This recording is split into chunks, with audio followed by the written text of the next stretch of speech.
क्या आप विश्वास करेंगे कि कचरे के ढेर से एक पूरा का पूरा जंगल खड़ा हो सकता है? जी हाँ, कचरा। इमेजिन कीजिए एक ऐसी जगह जहाँ हजारों ट्रक भरकर इंडस्ट्रियल वेस्ट फेंका गया। लोगों ने इसे पॉल्यूशन माना, इसके खिलाफ कोर्ट में केस किया और प्रोजेक्ट को बंद करवा दिया। सबने सोचा कि यह एक भयानक गलती थी, लेकिन फिर कुछ ऐसा हुआ जिसने दुनिया भर के साइंटिस्ट्स को हैरान कर दिया। 16 साल बाद जब लोग उस जगह वापस लौटे तो वह एक कचरे का ढेर नहीं बल्कि एक हरा भरा घना जंगल। ये कहानी है कैसे गलती की जो गलती से एक चमत्कार बन गई। आइए जानते हैं कोस्टा रिका में हुए इस कमाल की असली कहानी, जहां संतरे के छिलके ने एक बंजर जमीन में नई जान डाली। ये बात है 90s के आखिरी सालों की। नॉर्थ वेस्टर्न कोस्टा रिका के एक फेमस नेशनल पार्क की, जिसका नाम है एरिया दे कन्वर्सेशनो गुनासकास्टे यानी ACG। ये पार्क अपनी बायोडायवर्सिटी यानी तरह तरह के जीव जंतुओं और पेड़ पौधों के लिए जाना जाता है, लेकिन इस पार्क का एक हिस्सा बिल्कुल बेजान था। कई साल पहले इस जमीन के बड़े हिस्से को जंगल काटकर पशुओं को चराने के लिए पास्चर लैंड यानी चारगाह बना दिया गया था। ओवर ग्रेजिंग यानी कि हद से ज्यादा चराई के कारण वहां की घास खत्म हो गई, मिट्टी सख्त और कमजोर हो गई और धीरे धीरे सारे पेड़ भी गायब हो गए। अब वहां सिर्फ सूखी पथरीली और बंजर जमीन बची थी जिस पर कुछ भी उगाना लगभग नामुमकिन था। ऐसी जमीन पर दोबारा जंगल लगाने का काम बहुत महंगा, टाइम कंज्यूमिंग और बड़े स्केल पर करना पार्शियली इम्पॉसिबल था। तब इस कहानी में दो साइंटिस्ट्स की एंट्री हुई, डेनियल जानजेन और वेनी हालाओइच। ये मैरिड कपल कोस्टा रिका के एनवायरनमेंट को बचाने के लिए सालों से काम कर रहे थे। वो जानते थे कि इस बंजर जमीन को ठीक करने के लिए कोई सस्ता और असरदार तरीका खोजना होगा, और तभी उन्हें एक अपॉर्चुनिटी दिखी। पार्क के पास ही एक नई ऑरेंज जूस कंपनी डेल ओरो ने काम शुरू किया। रोज हजारों संतरों का जूस निकालने के बाद कंपनी के पास टनों के हिसाब से संतरे के छिलके और पल्प के कचरे बच जाते थे। कंपनी के लिए इस कचरे को ठिकाने लगाना एक बड़ी सिरदर्द। तभी डेनियल और वेनी के दिमाग में एक जोरदार आइडिया आया, क्यों ना इस कचरे को खजाने में बदला जाए। उन्होंने सोचा क्या हो अगर इन संतरों के छिलकों को ही उस बंजर जमीन को उपजाऊ बनाने के लिए इस्तेमाल किया जाए। The experiment operation orange peel. 1996 में एक डील हुई।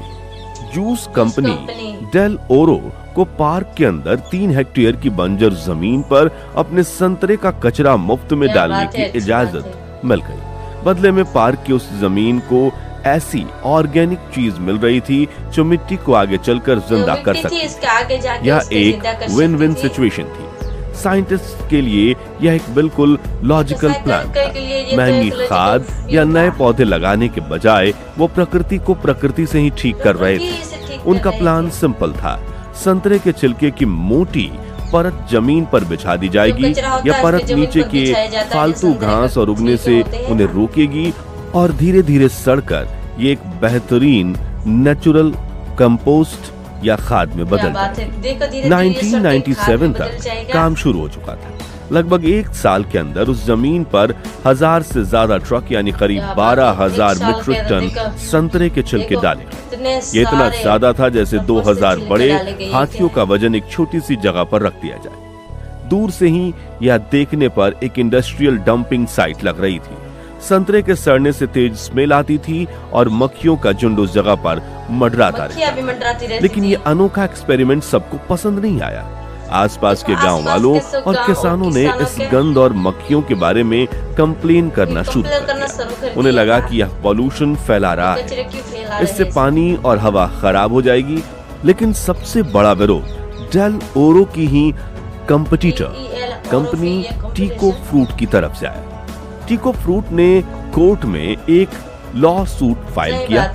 उन्होंने आरोप लगाया कि डेल ओरो एक नेशनल पार्क को गंदा कर रही है और एनवायरनमेंट को नियम तोड़कर बर्बाद कर रही है। असलियत में यह एक बिजनेस की लड़ाई थी। डेल ओरो को अपना कचरा आसानी से फेंकने की जगह मिल गई थी, जिससे उनके पैसे बच रहे थे। इस विवाद ने मीडिया का ध्यान खींचा और 1998 में कोर्ट ने टिको ग्रुप के पक्ष में फैसला सुनाया। कोर्ट ने प्रोजेक्ट को तुरंत रोकने का आदेश दिया और बस ये एक्सपेरिमेंट अचानक से खत्म हुआ। प्रोजेक्ट बंद होने के बाद उस जगह को ऐसे ही छोड़ दिया गया, न कोई देखने आया न कोई रिसर्च। धीरे धीरे दुनिया इस संतरे के छिलकों वाले किस्से को भूल गई। सबने इसे एक फेल्ड एक्सपेरिमेंट मान लिया। साइंटिस्ट भी अपने दूसरे प्रोजेक्ट में बिजी हो गए। उस जमीन पर सड़ते हुए संतरे कुदरत के हवाले थे, लेकिन उस सड़ते हुए कचरे के नीचे कुदरत अपना काम चुपचाप कर रही थी। एक ऐसा बदलाव हो रहा था जिसके बारे में किसी ने सोचा भी नहीं था। फिर 16 साल बाद 2013 में टिमोथी थियोर नाम के एक स्टूडेंट ने पुराने रिसर्च पेपर्स पढ़ते हुए इस प्रोजेक्ट के बारे में जाना। उसे ये बात अजीब लगी कि प्रोजेक्ट बंद होने के बाद कोई उस जगह को चेक करने गया कि नहीं। उसने डेनियल और विनी से कांटेक्ट किया और तीनों ने मिलकर उस पुरानी जगह को ढूंढने का फैसला किया। लेकिन उस जगह को ढूंढना बहुत ही मुश्किल था। पुराने निशान मिट चुके थे और लैंडस्केप पूरी तरह से बदल चुका था। जब आखिरकार उन्होंने उस 3 हेक्टेयर की जमीन को ढूंढा तो उनकी आंखें खुली की खुली रह गईं। वहाँ कोई बंजर जमीन नहीं थी। वहाँ ऊंचे ऊंचे पेड़ थे, बेलें उनके तनों से लिपटी हुई थी और जमीन पर हरी घास, चिड़ियों की चहचहाहट और कीड़े मकोड़ों की आवाज से वो जगह गूंज रही थी। सूनी पड़ी बंजर जमीन एक जिंदा सांस लेते हुए जंगल में बदल चुकी थी। ये देखकर टीम ने एक फॉर्मल स्टडी की।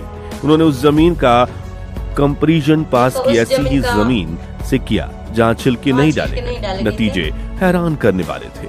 संतरे के छिलके वाली जमीन पर बायोमास यानी पेड़ पौधे पत्तियों का कुल वजन 76% ज्यादा था। मतलब कंट्रोल प्लॉट के मुकाबले यहाँ लगभग 3 गुना ज्यादा ग्रोथ हुई। और यह सब बिना किसी सिंचाई, बिना नए पौधे लगाए और बिना किसी देखभाल के हुआ था। आखिर ऐसा हुआ कैसे? इसके पीछे 3 मुख्य कारण थे। पहला, घास खत्म। संतरे के छिलकों की मोटी परत ने नीचे अग्रेसिव इनवेसिव घासों को खत्म कर दिया था, यानी उसे उगने नहीं दिया। इससे नए पौधों को बढ़ने का मौका मिला। दूसरा, मिट्टी को पोषण। जैसे जैसे छिलके सड़ते गए वे एक रिच कॉम्पोस्ट बन गए। इससे मिट्टी में नाइट्रोजन, फास्फोरस जैसे जरूरी न्यूट्रिएंट्स की मात्रा बहुत बढ़ गई। तीसरा, परफेक्ट फाउंडेशन। इस उपजाऊ मिट्टी ने नए बीजों को पनपने के लिए एक परफेक्ट एनवायरनमेंट तैयार किया। पक्षियों और जानवरों द्वारा लाए गए बीज यहाँ आसानी से उगते। कोस्टा रिका की ये कहानी हमारे लिए एक बहुत ही बड़ा सबक है। सोचिए, हमारे देश में जहाँ खेती इतने बड़े पैमाने पर होती है, वहाँ हर साल कितना एग्रीकल्चर वेस्ट का कचरा निकलता है। सब्जी मंडियों से निकलकर ये कचरा, गन्ने की खोई, फसलों के छिलके और ना जाने क्या क्या, अक्सर इस कचरे को या तो जला दिया जाता है जिससे पॉल्यूशन होता है, या ये यूं ही सड़ता है। दूसरी तरफ हमारे देश में भी ऐसे लाखों हेक्टेयर जमीन है जो धीरे धीरे अपनी उपजाऊ शक्ति खो रही है या बंजर होने की कगार पर है। कोस्टा रिका के इस एक्सपेरिमेंट से हम सीख सकते हैं कि क्या हम भी अपनी खेती से निकले इस ऑर्गेनिक कचरे को इस तरह इस्तेमाल करके अपनी बंजर जमीन को फिर से हरा भरा नहीं कर सकते। यह एक ऐसा सॉल्यूशन है जिसमें न के बराबर खर्चा है और ये पूरी तरह से नेचुरल है। ये वीडियो हमें सिखाती है कि जिसे हम वेस्ट समझकर फेंक देते हैं वो असल में कीमती रिसोर्स हो सकता है। यह हमें दिखाती है कि अगर हम कुदरत को थोड़ी सी मदद कर दें तो वो खुद को ठीक करने की अद्भुत शक्ति रखती है। इस प्रोजेक्ट से इंस्पायर होकर अब साइंटिस्ट कॉफी के कचरे के भी ऐसे एक्सपेरिमेंट कर रहे हैं और वहाँ भी उन्हें कमाल के रिजल्ट्स मिल रहे हैं। ये एक उम्मीद की कहानी है, एक ऐसी कहानी जो साबित करती है कि हमारी सबसे बड़ी समस्या का समाधान शायद हमारे आसपास ही हमारे कचरे के ढेर में छुपा हो। तो अगली बार जब आप किसी चीज को कचरा समझकर फेंके तो एक पल के लिए जरूर सोचिए, अगर संतरे के छिलके से पूरा जंगल उग सकता है तो सोचिए हम और क्या क्या चीजें बर्बाद कर रहे हैं जिनके अंदर एक नई दुनिया बसाने की ताकत है। आप इस बारे में क्या सोचते हैं हमें कमेंट में जरूर बताइएगा। अगर ये वीडियो पसंद आई हो तो इसे लाइक करें और ऐसी ही इंटरेस्टिंग कहानियों के लिए हमारे चैनल को सब्सक्राइब करना ना भूलें। Thanks for watching.